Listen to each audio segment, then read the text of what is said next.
वालेकुम, खुश आमदीद, वेलकम तव्हांखे मुंहिंजे चैनल ते। आऊं आहियां वाजिद अली चन्ना, तव्हां ॾिसी रहिया आहियो वाजिद चन्ना व्लॉग।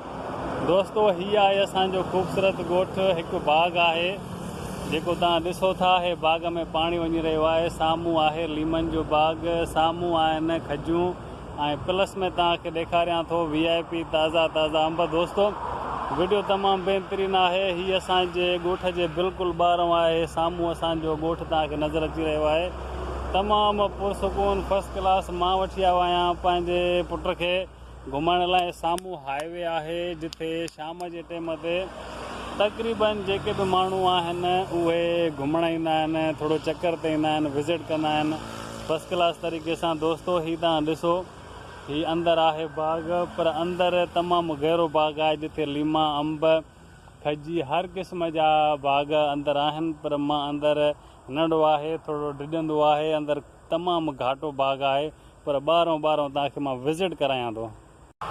दोस्तो, हीअ आहे खजी, असांजो ज़िलो आहे खैरपुर मीरस। खैरपुर जी मशहूरु खजी तव्हां ॾिसी सघो था, पर अञा कची आहे। ऐं तव्हां ॾिसो त कहिड़ी ज़बरदस्त खजी खैरपुर ज़िले जी तमामु मशहूरु आहे। ऐं असांजे शहर में बि तमामु हर जॻह ते खजी बासानी सभु को लॻाईंदो आहे।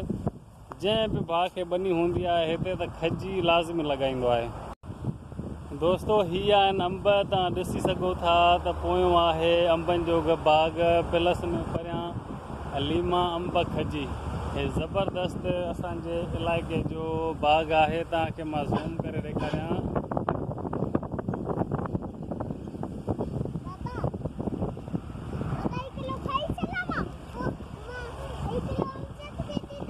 त दोस्तो, तव्हां ॾिठो त हीअ आहिनि बाग़, पूरो बाग़ आहे तमामु वॾी एराज़ीअ ते फस्ट क्लास तरीक़े सां।